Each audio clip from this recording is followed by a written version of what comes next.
I stood near the back wall of the presentation room, holding a notepad I didn't need. 23 people filled the space.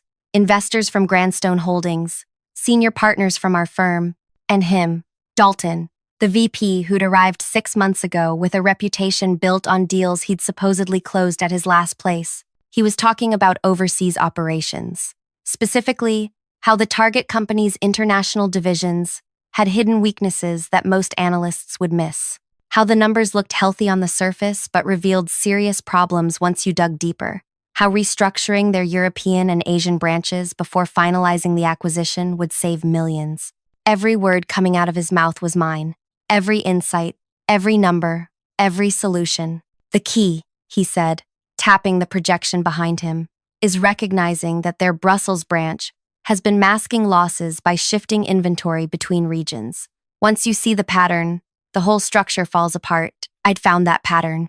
3 weeks into my analysis, at 2 a.m, cross-referencing their quarterly filings with customs declarations I'd requested from a contact I'd built over years of doing this kind of work.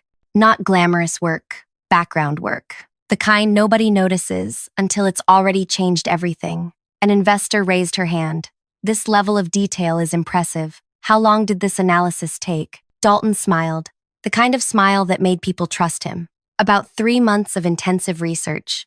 I wanted to be thorough. My pen pressed into the paper. I wasn't writing anything, just pressing. Another investor leaned forward. And you're confident about these projections? The savings you're promising? Absolutely, Dalton said. I stake my reputation on it. Your reputation, I thought, built on my work. The woman sitting closest to me whispered to her colleague, "He's good, really good." I wanted to laugh or scream. Instead, I stood there, perfectly still, watching him soak up admiration for work he couldn't have done if his life depended on it. Then he said it. Someone asked who'd helped with the research. A reasonable question. These things require teams. Everyone knows that. Dalton gestured vaguely in my direction. Oh, I had some administrative support. Pulling files, organizing data. My assistant helped with the basic legwork. Administrative support, basic legwork, assistant, just a secretary, really, he added, like he was being generous by mentioning me at all. She handles scheduling, keeps things running smoothly. But the strategic analysis, that's where real expertise comes in. The room didn't react. Why would they? To them, I was furniture. Useful furniture, maybe, but nothing worth noticing. I felt something shift inside me. Not anger. Anger would have been hot, impulsive. This was colder, clearer, the kind of clarity that comes when you finally see a situation exactly as it is.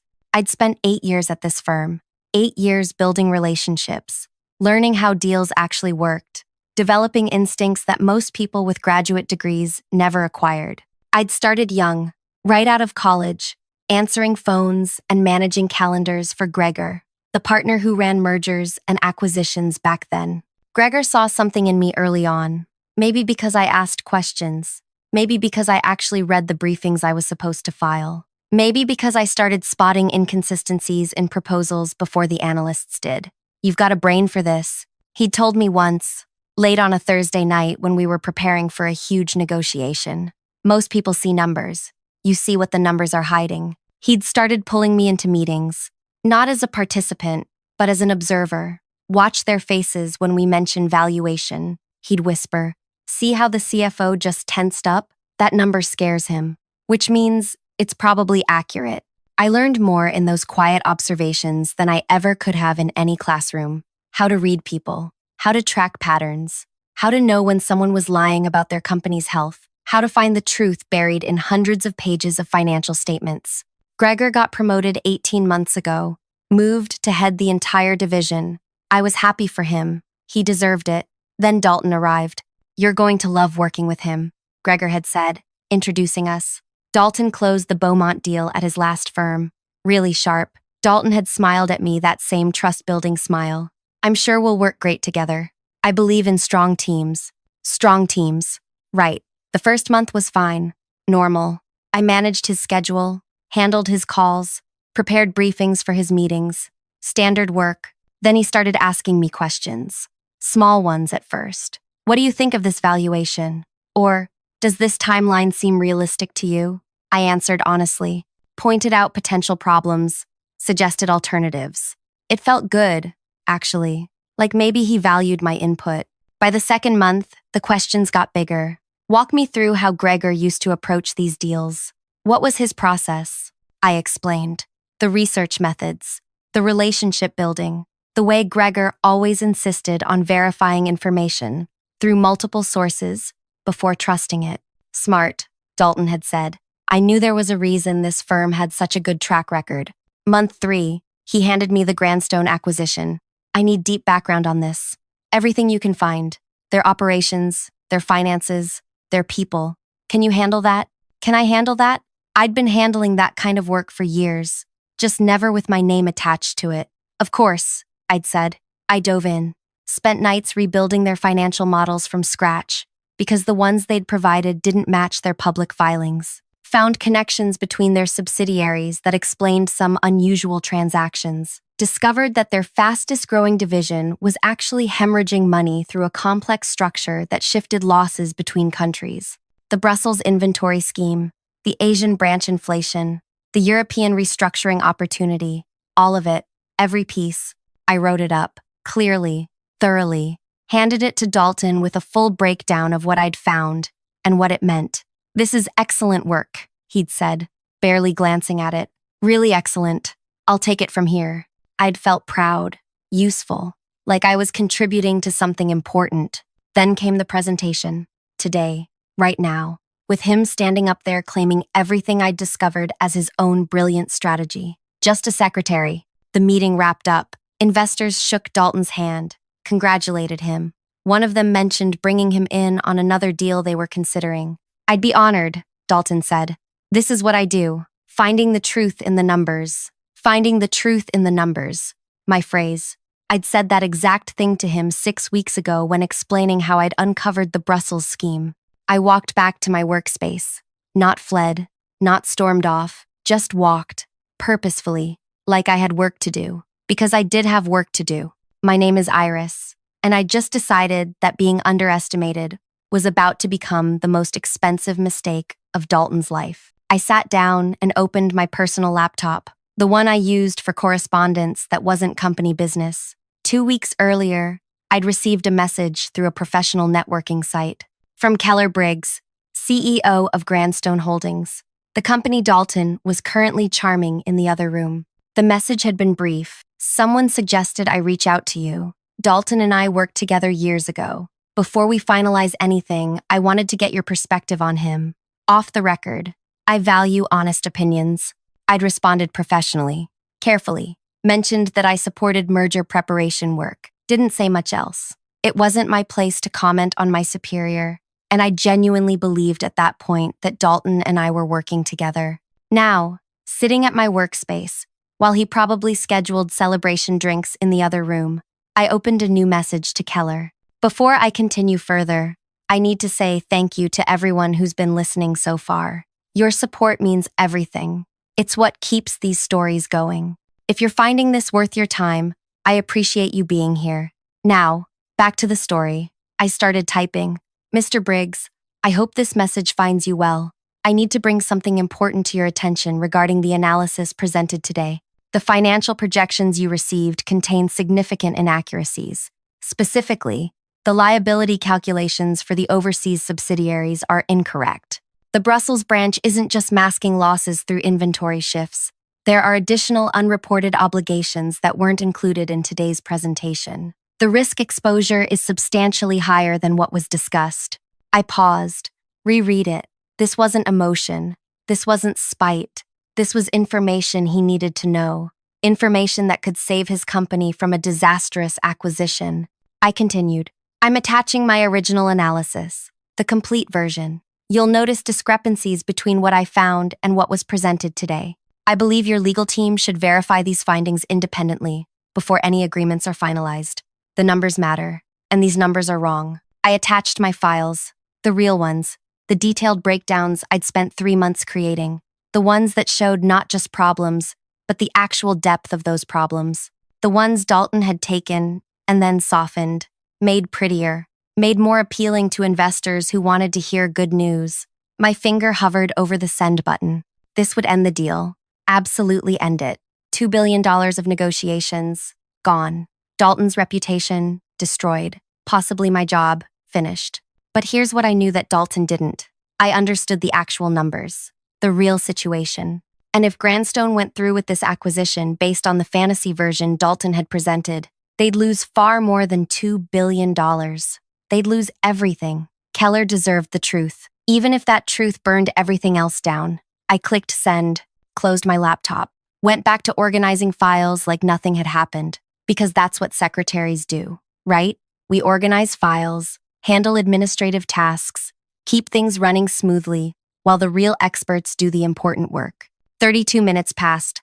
I know, because I counted them. Then Dalton's phone started buzzing. He looked at it, frowned, rejected the call. The buzzing stopped for maybe 10 seconds, then started again. Same number. This time he answered, stood up from his workspace, walked toward the windows. I couldn't hear his words, but I could see his posture. Straight at first, confident, then gradually bending, shoulders curving inward like he was trying to make himself smaller. The call lasted 4 minutes. When he hung up, he stared at his phone like it had just bitten him. Then it rang again. Different number. He answered immediately. Yes, I can explain. There must be some misunderstanding. No, I had the files reviewed by our entire team. What discrepancies? He went silent, listening. His free hand came up to his forehead, pressed against it. I need to pull the original research, he said finally. Give me 20 minutes. I'll send everything over. He hung up, stood there for a moment, then turned and walked straight toward Gregor's workspace. I kept organizing files. Alphabetical order. Very important work. 10 minutes later, both of them came out. Gregor looked puzzled. Dalton looked like someone had just told him his house was on fire. Iris, Gregor said, can you pull all the research materials for the Grandstone project? Everything. Original sources, your notes, all of it. Of course, I said. Calm. Professional. When do you need it? Now, Dalton said. His voice had an edge I hadn't heard before. Right now. Okay. I opened my filing system, started pulling folders, took my time. Not slow enough to be obstinate, but not rushing either. Just thorough. The way good assistants are thorough. I handed Gregor a stack of materials. My original analysis, the raw data, the sources I'd used, everything I'd given Dalton 3 weeks ago. Gregor flipped through the first few pages. His expression shifted. This is detailed, really detailed. Iris is very thorough, Dalton said quickly. She helped gather the background information. Helped gather? Gregor looked up. Iris, did you write this analysis? I met his gaze. I compiled the research Mr. Dalton requested. He asked me to dig into their overseas operations, find any weaknesses or concerns. That's what I found. And the Brussels inventory scheme? The liability calculations?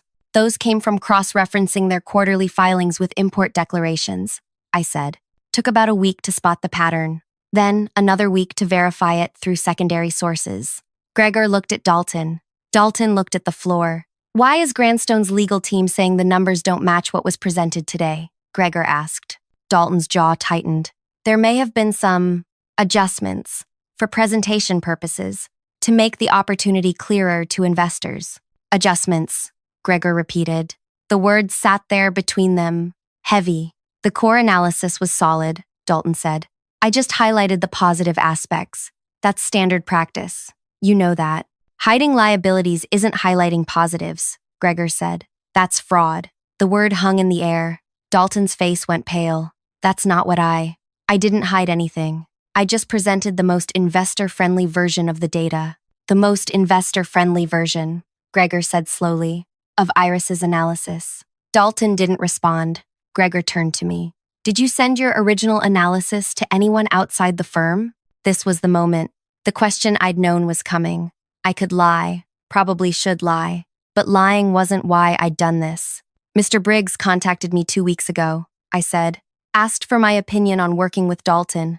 After today's presentation, I felt obligated to share accurate information. He's making a $2 billion decision. He deserved to know the real numbers.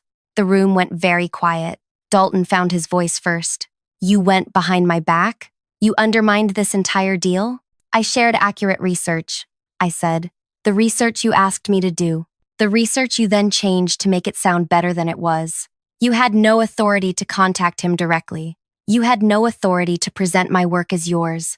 Dalton stepped toward me. Not threatening, but aggressive enough that Gregor moved between us. Enough, Gregor said. Dalton, go back to your space.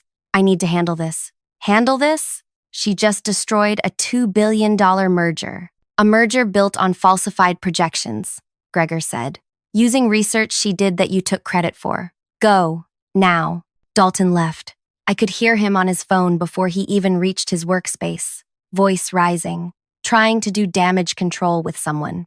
Gregor sat down in the chair beside my workspace, looked at me for a long moment. How long has this been going on? He asked quietly. The Grandstone analysis? 3 months. No, him taking credit for your work. I considered that, since he started, but it got worse with Grandstone. Before that, it was smaller things. Ideas I'd mentioned that would show up in his presentations. Insights I'd shared that became his observations. I thought maybe that was just how teams worked. Everyone contributes. The senior person presents. That's how teams work when the senior person acknowledges the team, Gregor said. What he's doing is theft. He called me a secretary, I said. The words came out quieter than I intended. In front of everyone. Said I just handle scheduling and pull files. Like the last 8 years didn't matter. Like I was invisible. Gregor nodded slowly. I should have warned you. When Dalton came here, I heard rumors from his last place. That he was good at taking credit. I thought maybe it was just office politics. People being petty. I didn't realize that he'd do it to me.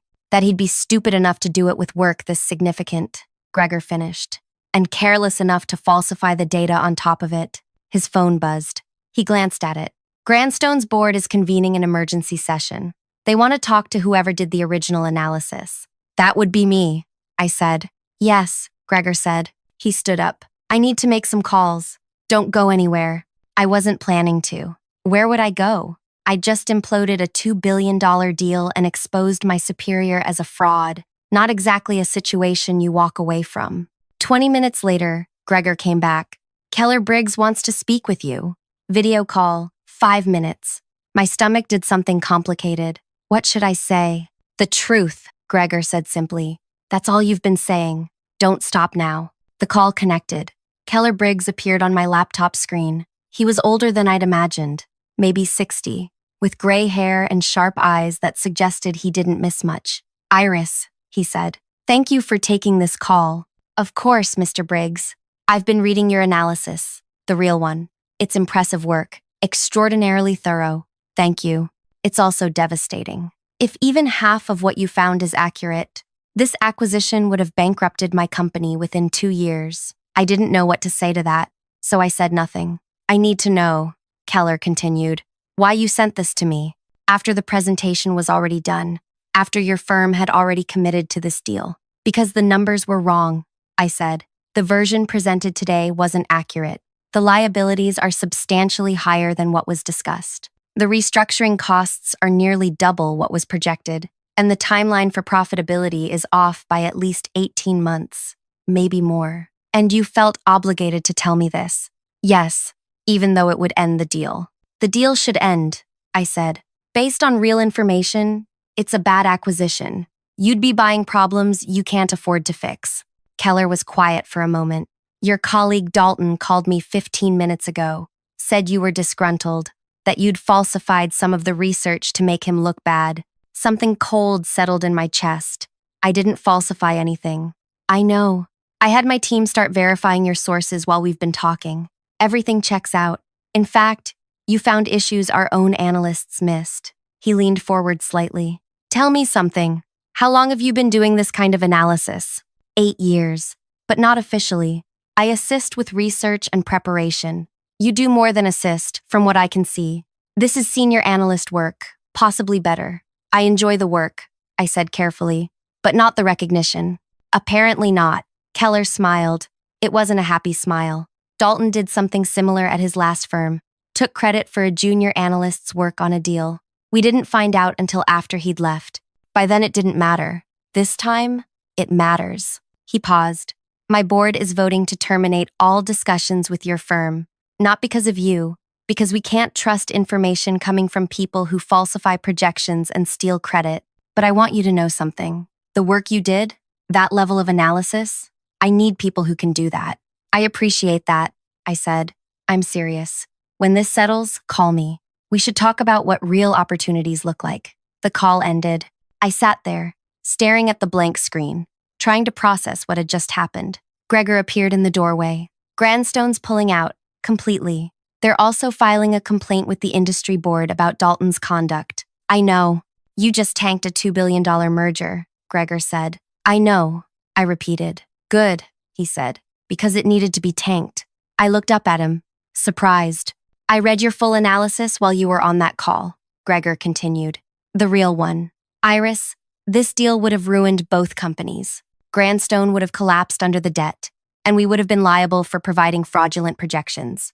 You didn't just save Keller's company. You saved ours. I didn't do it to save anyone, I said honestly. I did it because he called me a secretary, and because I was tired of being invisible. Well, Gregor said, you're not invisible anymore. He was right about that. By the end of the day, everyone in the firm knew what had happened, knew that I'd contacted Grandstone directly, knew that I'd exposed Dalton's falsified projections, knew that a massive deal had died because of it. The reactions were mixed. Some people looked at me with respect, others with suspicion, a few with outright hostility. Dalton didn't look at me at all. He'd been called into a meeting with the senior partners an hour after my call with Keller. Hadn't come out yet. I packed my bag at 6. Same time as always, like it was a normal day. It wasn't a normal day. As I walked toward the elevators, I passed the presentation room, still set up from this morning. The projections still showing the final slide from Dalton's presentation. His name in the corner, his contact information at the bottom, just a secretary. The elevator doors opened. I stepped inside. Tomorrow would bring consequences. I knew that. But tonight, riding down 40 floors to the ground level, I felt something I hadn't felt in 8 years. I felt seen. The next morning, I arrived at 7:30. Same as always. Made tea in the small kitchen area while the sunrise painted the windows gold. By 8, 3 people had already stopped by my workspace. 2 from legal, 1 from HR. Just routine questions, the HR woman said. Her name was Philippa. I'd helped her daughter get an internship last year. She looked uncomfortable now, about the Grandstone situation. Of course, I said. We went to a small meeting space. Nothing intimidating, just questions. When had I first contacted Keller? What had I shared? Had I taken any proprietary information outside the firm? I answered everything honestly, showed them the messages, explained my reasoning. You understand this is highly unusual, Philippa said, contacting a client directly. Sharing internal analysis without authorization. I understand. You could have come to Gregor first, or to senior management. I could have, I agreed. But by then, the presentation was done. The damage was happening in real time. Keller needed to know before he signed anything. So you took it upon yourself to decide what information he should have. No, I said. I gave him the information he should have received in the first place. The accurate information. Before someone convinced him to spend $2 billion on a disaster. Philippa made notes, asked a few more questions, then said I could go. I went back to my workspace, tried to focus on regular tasks. Couldn't. At 9:45, Dalton walked past, moving quickly, carrying a single box. His face was blank, empty. He didn't look at anyone. Someone whispered, "Did he just get fired?" Gregor appeared 20 minutes later. "Can we talk?" We went to his workspace.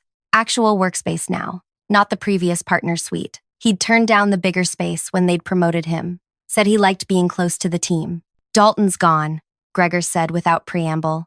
Effective immediately. The senior partners reviewed everything last night, found 3 other deals where he'd done similar things. Taken credit for other people's work, exaggerated projections, cut corners on verification. I absorbed that. 3 others. At least 3. Possibly more. They're still investigating. He leaned back. The Grandstone situation forced them to look closely. They didn't like what they found. And me, you're not fired, if that's what you're asking. But there are concerns about protocol, about chain of command, about going outside the firm. I understand. Do you? Gregor asked. Because I need to know if you actually regret what you did, or if you'd do it again. I thought about that, really thought about it. I regret how it happened, the timing, the chaos, but the core decision, telling Keller the truth? No, I don't regret that. Gregor nodded slowly. That's what I thought. And honestly, it's the answer I wanted to hear. He pulled out a folder. The partners want to restructure how we handle research and analysis. They realized we've been wasting talent. People who understand the work but don't have traditional credentials or titles. People like you. What does that mean? It means they're creating an official analyst position, full role, proper title, fair compensation, and they want to offer it to you. I stared at him. You're serious? Completely. You've been doing this work for years. It's time we acknowledged that. Time we paid you for it. Time your name went on the analysis you produce. What if I say no? Then you say no, but I hope you won't. He slid the folder across. Look it over. Think about it. Let me know by Friday. I took the folder. Why are they doing this? After I just destroyed a huge deal. You didn't destroy it. You exposed it. There's a difference. And because Keller called me this morning, said he's considering future projects with us. But only if you're the one handling the analysis. He trusts you. That trust is worth more than any single deal. After Gregor left, I opened the folder. Read through the offer. The title, Strategic Analyst. The salary, triple what I'd been making. The responsibilities, exactly what I'd been doing unofficially for years. At the bottom, a note in Gregor's handwriting. You earned this 10 times over. Stop hiding your light. I sat there for a long time, holding that folder. 3 days later, I signed the papers. Became officially what I'd been unofficially for 8 years. The transition was strange. Same workspace, same colleagues, but different reactions. Some people congratulated me warmly. Others seemed confused. Like they couldn't quite reconcile the person who'd answered phones with the person now analyzing multi-million-dollar deals. One senior analyst, a woman named Gretchen, who'd always been pleasant but distant, stopped by my workspace. I owe you an apology, she said. I looked up, surprised. For not seeing you. I've worked here 6 years, walked past you hundreds of times, never once thought to ask what you actually did, what you were capable of. I just assumed that I was just support staff. Yes, and I'm sorry. That was lazy of me. And unfair. Thank you, I said. That means something. She nodded. For what it's worth, what you did with Dalton took guts. A lot of people here knew he was taking credit for other people's ideas. Nobody said anything. You did. After she left, I thought about that, about how many people had known, had seen, had said nothing. Being invisible had protected me in some ways, let me learn without pressure, let me build skills without scrutiny. But it had also trapped me, made me easy to exploit, easy to dismiss, just a secretary. I wasn't invisible anymore, and that brought its own challenges. 2 weeks after accepting the new position, I got a call from Keller Briggs. I meant what I said, about talking when things settled. Are you interested? In what specifically? Working with us, leading our acquisition analysis team, building something from the ground up. It was tempting, really tempting. I just accepted a promotion here. I know, Gregor told me. I'm glad they finally recognized what they had. But if you ever want something different, the offer stands. We need people who tell the truth, even when it's inconvenient. I'll remember that. Good. And Iris, thank you for what you did. My board ran their own analysis after you sent that information. You were right about everything. The hidden liabilities, the restructuring costs, all of it. If we'd gone through with that acquisition, it would have destroyed us. I'm glad I could help. You did more than help. You saved us. After we hung up, I sat with that for a while. Saved them. By telling the truth. By refusing to stay quiet when quiet was easier. I heard later, through professional networks, that Dalton tried to get hired at 2 other firms. Both turned him down. Word had spread about the falsified projections, about taking credit for other people's work, about what happened at Grandstone. Reputations in this industry are built slowly and destroyed quickly. He'd destroyed his. Part of me felt bad about that. Small part, the part that remembered him being pleasant those first few weeks. Before I understood what he was doing, But mostly I felt nothing. He'd made his choices, stolen credit he hadn't earned, falsified information that could have ruined people, and he'd called me a secretary, like it was an insult, like I was beneath notice. He'd been wrong about that. 6 months passed. I settled into my new role, started leading projects officially instead of ghostwriting them for other people. My name appeared on analysis reports. Clients started requesting me specifically. It felt good, strange, but good. One afternoon, I was working on a potential acquisition in the manufacturing sector when my phone buzzed. Unknown number. Is this Iris? A woman's voice. Young, nervous. Yes. Who's this? My name is Rowan. I work at Hartfield Group. I heard about what happened with you and Dalton, about the Grandstone deal. Okay, I said carefully. My boss is doing the same thing, taking my analysis, presenting it as his own. I've been here 2 years, and I'm so tired of being invisible, but I don't know what to do. Everyone says that's just how it works, that you pay your dues and eventually you get recognized. I closed my laptop. Where are you right now? At a cafe near my work, on my lunch break. Do you have evidence? Documentation showing what you've actually done? Yes. I keep copies of everything. My supervisor taught me that. She said, always protect yourself. Smart supervisor. Listen to her. I paused. What you're describing isn't paying dues. It's exploitation. And it doesn't get better by waiting. It gets better by forcing it into the light. But how? I can't just expose him. I'll lose my job. Maybe. Or maybe you'll gain your career. I can't tell you what to do, but I can tell you what I learned. Being underestimated only works as a weapon if you're willing to use it. And using it means risking everything. She was quiet for a moment. Was it worth it? What you did. I looked around my workspace. At my name on the door. At the analysis I was doing openly, with full credit. At the career I'd built from nothing, despite everyone assuming I was just furniture. Yes, I said. It was worth it. We talked for another 20 minutes. I didn't tell her what to do, just shared what I'd learned, how I'd documented everything, how I'd built relationships outside my immediate superior, how I'd finally stopped waiting for someone to notice me and force them to see. After we hung up, I thought about all the people like us, doing the real work while someone else took the applause, staying quiet because speaking up felt too dangerous.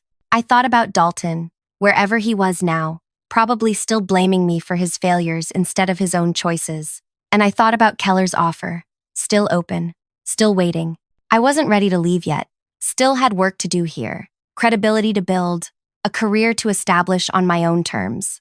But someday, maybe, someday I'd build something from the ground up, somewhere people got credit for the work they actually did, somewhere being smart mattered more than being charming. Somewhere, secretaries were recognized as the analysts they'd always been, just not today. Today, I had an acquisition to evaluate, with my name on it, my analysis, my reputation. Just a secretary, Dalton had said. He'd been right about one thing.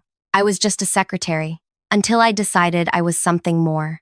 And then, nothing could stop me. Before I close this out, I want to say thank you for listening all the way through.